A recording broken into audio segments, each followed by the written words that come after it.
The sun burned down on the cracked concrete of Middleton Correctional Facility's yard, a merciless heat that shimmered off the razor wire and steel fences like a clenched fist baking under a desert sky. Inside those walls, time didn't just pause, it warped, bending around the monotony of routine, the clanging of metal doors, and the unspoken rules that governed every glance, every step. Jack Carter pushed a mop bucket across the concrete, its wheels squeaking like a faint cry for mercy. His janitor's uniform, faded at the collar with stains that whispered of years spent cleaning up other people's messes, hung loose on his broad frame.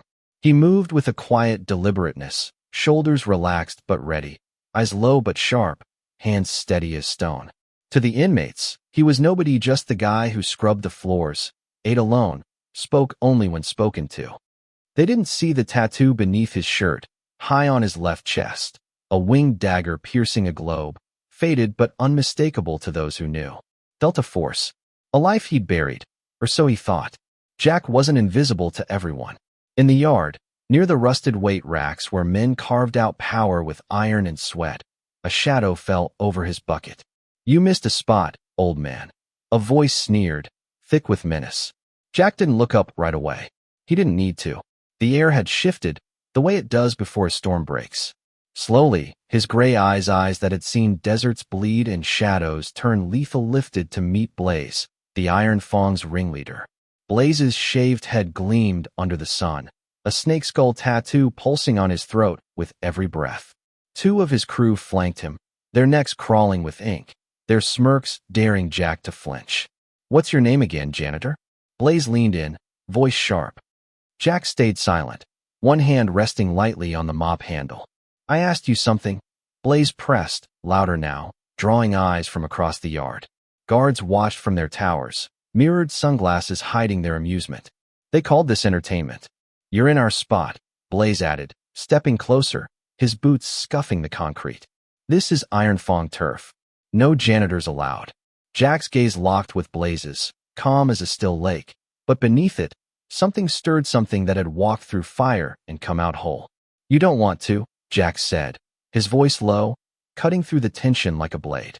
3 words, delivered with a weight that made Blaze blink. The gang leader's smirk faltered, but he covered it with a laugh. "Or what? You gonna mop us to death?" One of Blaze's men stepped forward, flexing, his knuckles scarred. "Maybe we teach him respect." Jack didn't move.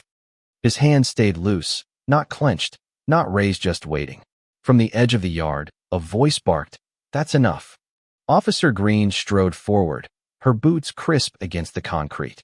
Mid-30s, sharp eyes, sharper instincts. She wasn't the kind to be intimidated by inmates or guards. Her hand hovered near her baton, but she didn't draw it.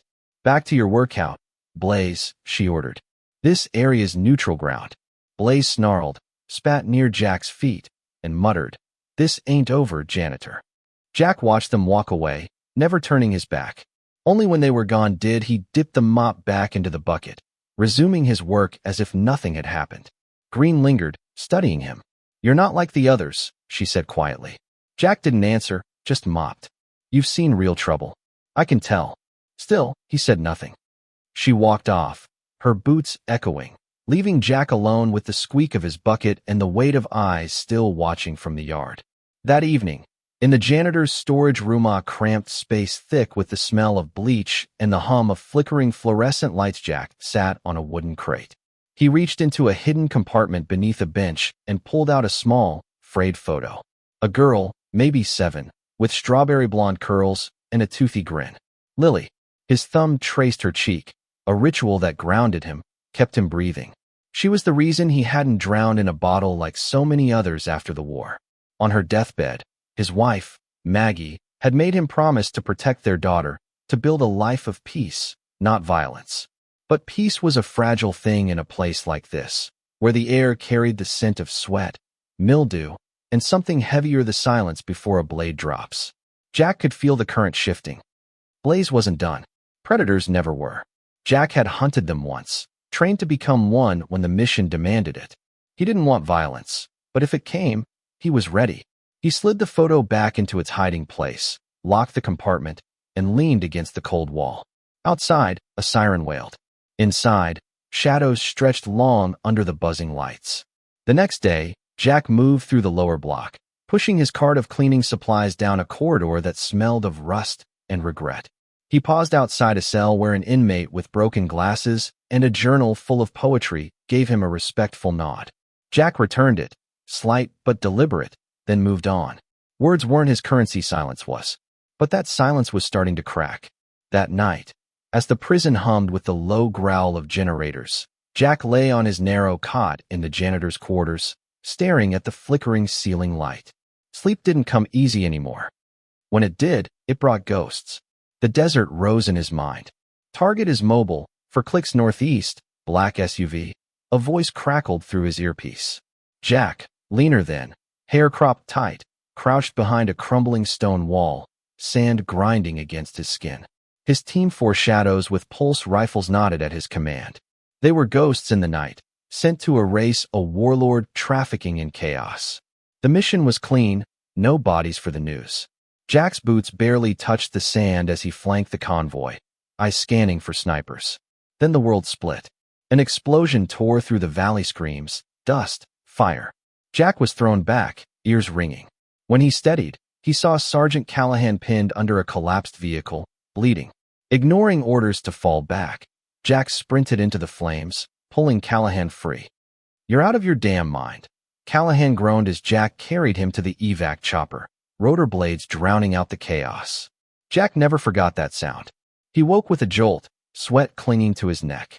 The prison was dark, a guard's radio buzzing faintly down the hall. "This isn't Kandahar," he whispered to himself. "Lily is safe. You're safe. For now."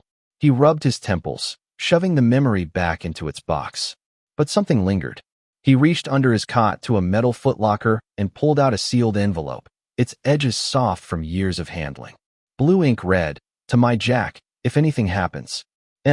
Maggie's last letter, written before her final surgery. He'd never opened it. She'd been his light, the nurse with a laugh like wind chimes who pulled him from the wreckage of war at a VA hospital.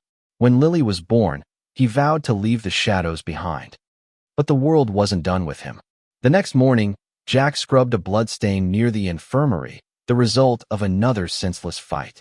Officer Green approached, leaning against the wall, arms crossed. "You don't flinch," she said. Jack glanced up, wringing out the mop. "Most janitors quit or transfer within a week. You're still here." "What?"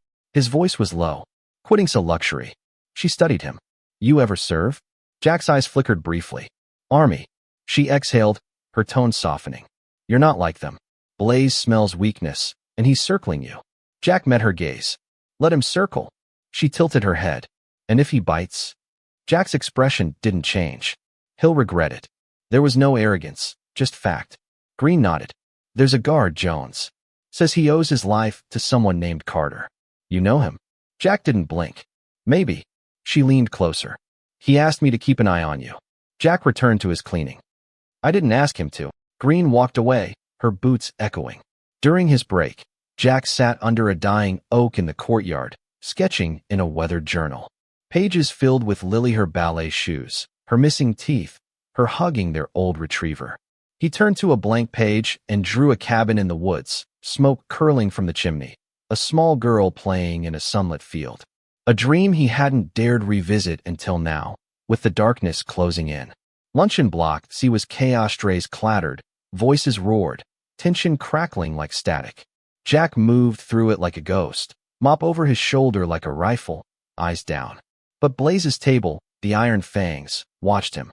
Shirtless, muscled, their tattoos like war paint, they sat at the far end, Blaze's glare burning into Jack's back.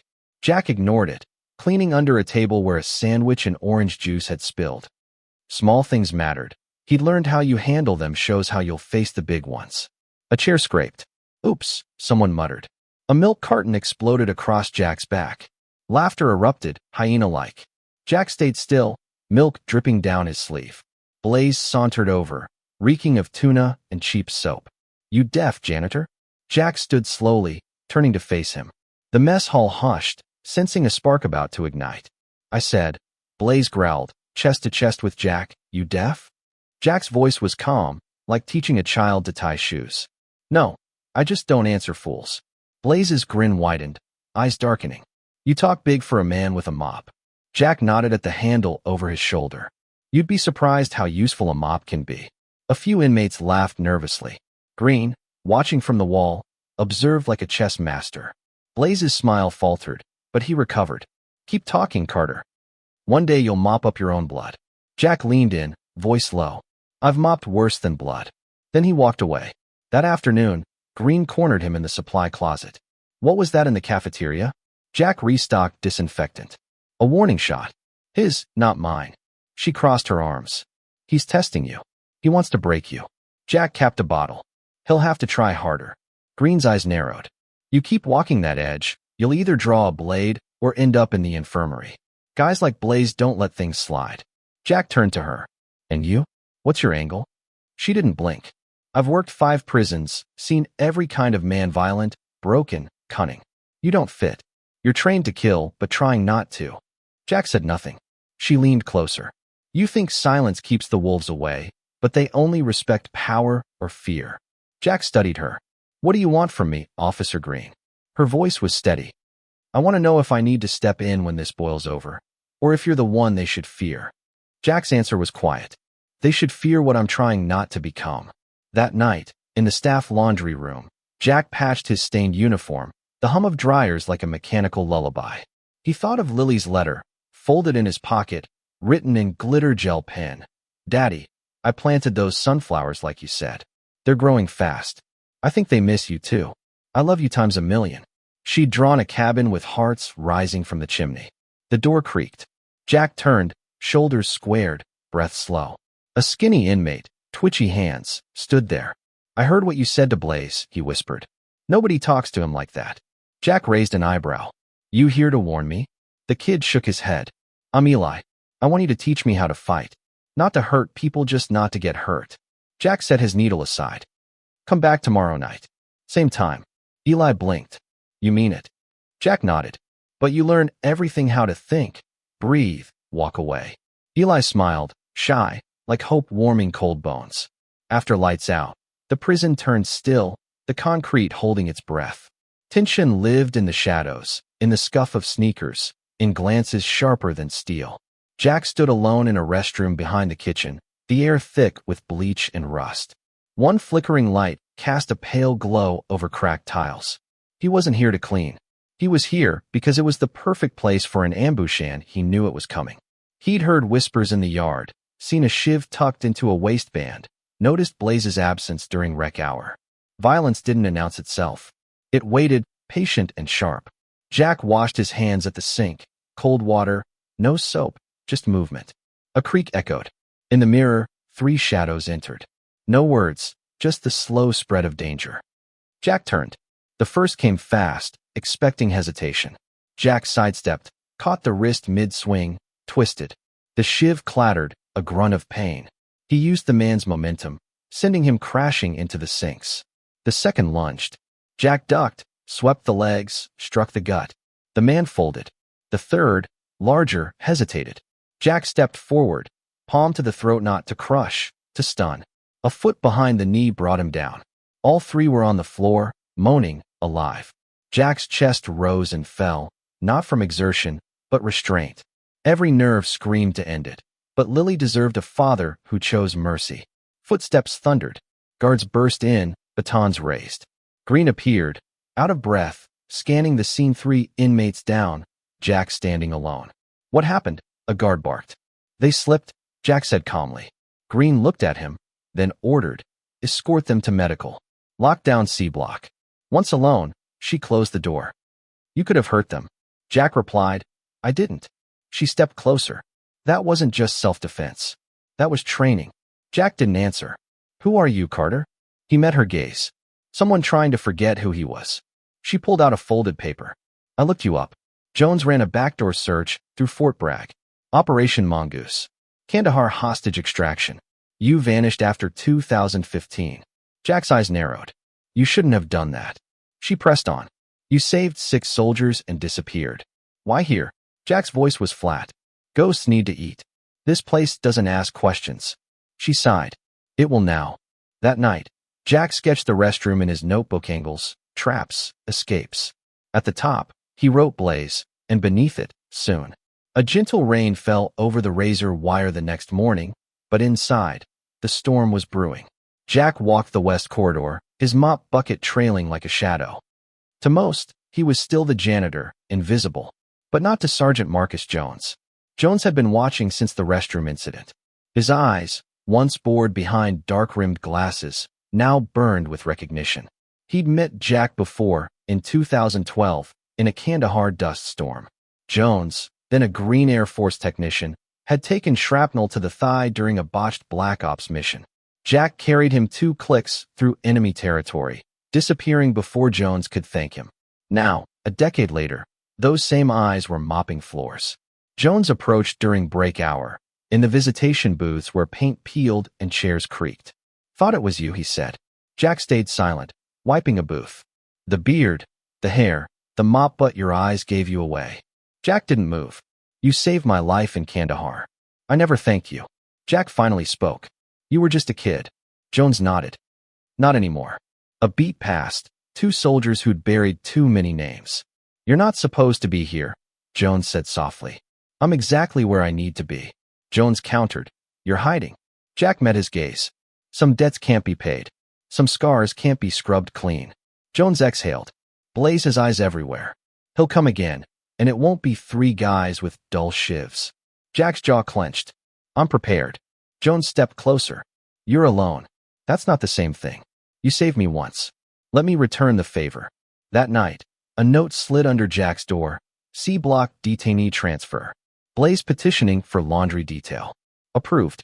Watch your 6. J. Jack stared at it, then peeled back a mat in his room, revealing rubber tubing, zip ties, a small wooden dowel-innocent tools, deadly in trained hands. He placed the note beside them. In the laundry corridor the next morning, machines rumbled, spitting steam like dragons. Jack scanned the room. 2 new faces on folding detail, one from Blaze's table, another glancing at Jack with fear. He filed it away. As he turned to leave, a whisper came from an older inmate, Vargas, limping with sharp eyes. "Strikers want to talk. They heard what you did in the restroom. You move like you used to own places like this." Jack didn't react. "We don't like Blaze either," Vargas continued. "He's got numbers. We've got brains. Could use a man like you." Jack glanced at the dozing guard outside. "I'm not interested in gangs." Vargas smiled. "Think of it as community self-defense." Jack nodded.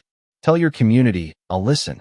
Back in his quarters, Jack sketched the prison segments of C Block, laundry routes, guard patrol rhythms. His military mind was waking up, gears grinding. At the center, he wrote Blaze and Lily, drawing a line between them. Keeping her safe meant surviving this. The laundry room hissed like a living thing the next morning. Jack stood by the dryers, folding uniforms with deliberate motions. Most eyes slid past him, but something was shifting. The strikers weren't a gang, just older inmates, lifers with brains, who read books instead of lifting weights. They didn't start fights, they prevented them. But Blaze's rise had forced them to keep low. That was changing.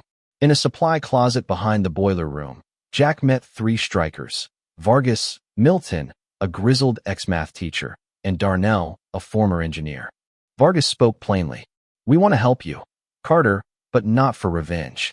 Teach us how to survive without raising a blade, and we'll give you eyes, hands, numbers." Jack nodded. "I'm not starting a war." Vargas smirked. "Sometimes you show the cost of war to prevent one." The counter-strike began quietly. Jack taught them posture: shoulders back, feet apart, eyes level but not confrontational. Then spatial awareness, spotting a follower without turning, exiting a room without exposing your back, memorizing layouts in a glance. He taught them to breathe under pressure, read body language, walk away without looking like prey. It worked.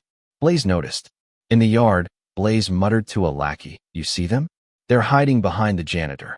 The strikers moved calmly, synchronized, no fear. Blaze squinted at Jack, sweeping near the basketball court. "He's training them," he growled. In the staff break room, Green handed Jones a coffee, nodding at a security monitor. "He's waking them up," she said, watching the strikers move as a unit. Jones sipped. "Reminds me of basic training, only quieter." Blaze is losing control. Green glanced at him. "You going to intervene?" Jones shrugged. Only if Jack asks. He's building discipline, strategy.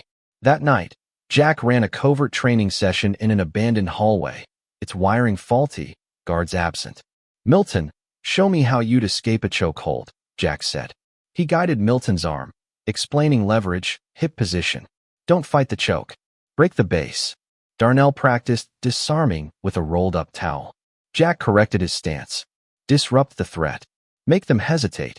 The room filled with focused grunts, determination. These weren't soldiers, but they were learning. And Jack was remembering what it felt like to lead not for country, but for purpose. At 2:58 a.m., the prison fell silent, the hum of lights and distant coughs too loud in the stillness. Jack moved through the laundry tunnel, boots silent as dust.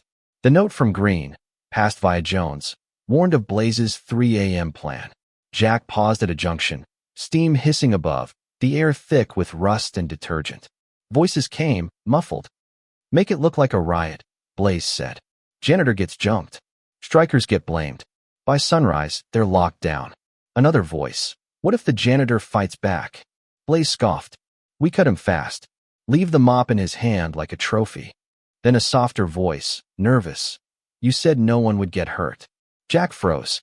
It was Eli. He stepped into the light. Blaze turned, eyes flashing. Well. His goons spread out, one with a cloth-wrapped blade, another with a sharpened toothbrush. Jack's glance took in stances, spacing, escapes. Then he looked at Eli. Is this your choice? Eli's face twitched. I didn't mean. He said I'd be protected. Jack nodded. Now you're in the middle of something you don't understand. Blaze lunged, but Jack moved faster, deflecting the strike, driving a knee into Blaze's midsection. The second came low. Jack looped laundry tubing around his wrist, yanked, disarming him. The third hesitated. Run, Jack said. He ran. Blaze, furious, drew a sharpened spike and charged. Jack sidestepped, turned Blaze's momentum, swept his legs. Blaze hit the concrete. Jack pinned him with a knee. I warned you, he whispered. Flashlights flooded the tunnel. Green's voice, drop it. Guards swarmed, Jones behind her. Blaze sneered from the floor. Self-defense. He brought a mop to a knife fight. Green nodded at Jack. He's clear. You're headed to solitary. Jack turned to Eli. You have a choice now. Eli's voice cracked. I didn't mean to. Jack cut him off. You did. Now decide who you become next. Eli looked at the guards. I want to make it right. Jack nodded. Start by telling the truth. The next morning, the prison buzzed with tension. Blaze was gone, but his lieutenant, Brick 6'4", built like a wall with anger issues, was still loose. Green slipped Jack a note. Brick's planning something stupid. Watch your back. Jack wasn't playing defense anymore. Milton suggested a trap over lunch. Give them something to choke on, he whispered. Jack agreed, not for revenge, but clarity. That night, the laundry room was scheduled for a deep clean, half the machines offline, fewer guards. Jack and Darnell worked late. Jack wiped a table with lemon cleaner. Darnell fiddled with a dryer belt. Brick entered with 2 men, silent, hard-eyed. Turn around, Brick growled. Jack obeyed, calm. One moved toward Darnell, who raised his arms. Just fixing the drum. Brick snorted. You're all gonna need fixing. The lights cut. Blackness. Then emergency floodlights blazed, exposing 3 drawn weapons and a new camera blinking above. Green's voice boomed. Drop the weapons. You're recorded. Brick's blade hit the ground first. Guards stormed in, Jones cuffing them. Brick glared at Jack. You think you won? Jack's gaze hardened. I didn't win. I'm a father. Later, Green handed Jack an envelope.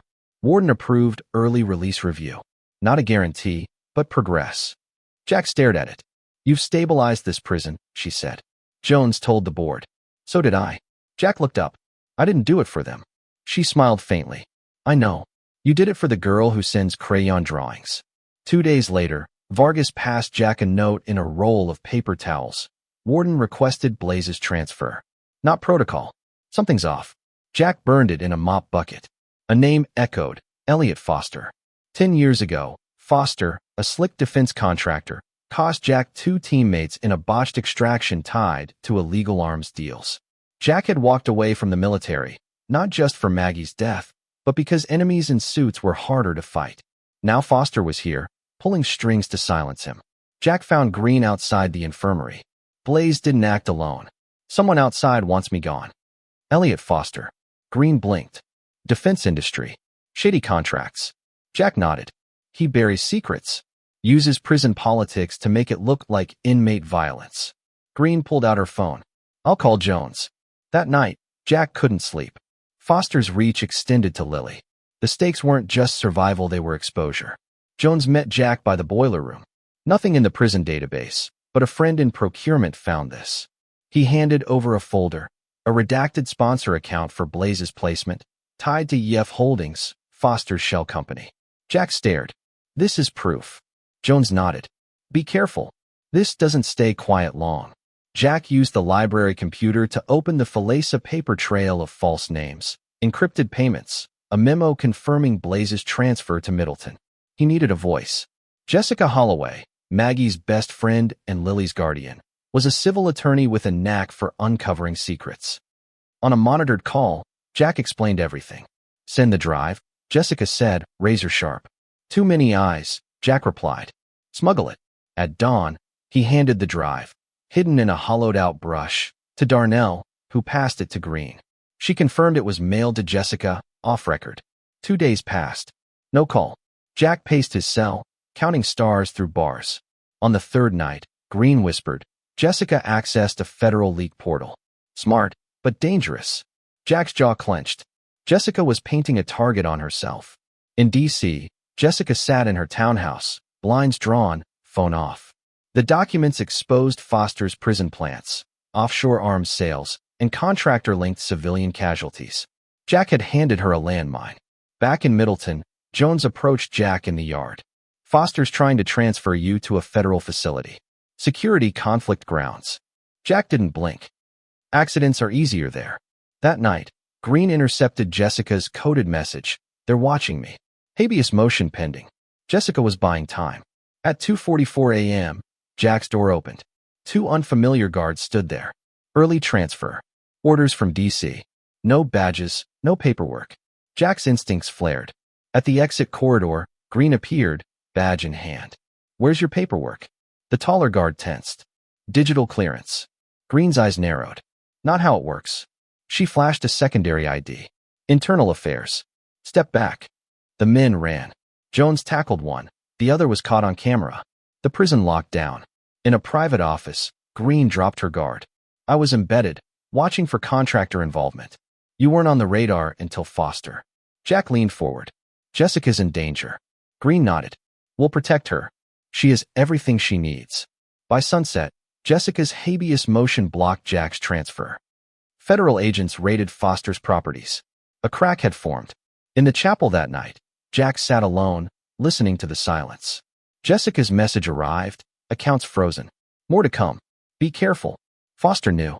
At 9:52 p.m., the lockdown lights flickered. Jack moved to the boiler corridor. A panicked voice echoed. Help, he's bleeding.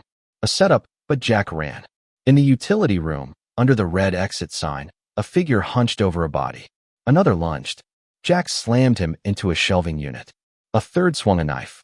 Jack ducked, grabbed a fire extinguisher, and smashed it into the man's arm. The blade flew. A broom handle caught Jack's ribs.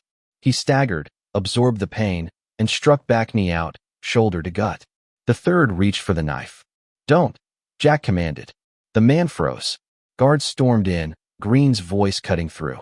The attackers were zip-tied. Jack stood, bleeding from a cut above his eyebrow, hand clenched from restraint. The next morning, the warden's office was under review. The attackers were linked to Foster's Shell Corporation. By noon, Foster's legal team went silent. By sunset, Jack was told he'd be released in 72 hours. But what stayed with him was Eli, who'd watched the ambush, frozen. They threatened my brother, Eli said. Jack put a hand on his shoulder. You didn't run. Next time, you'll act. The morning of his release, the sky broke into pink and gold.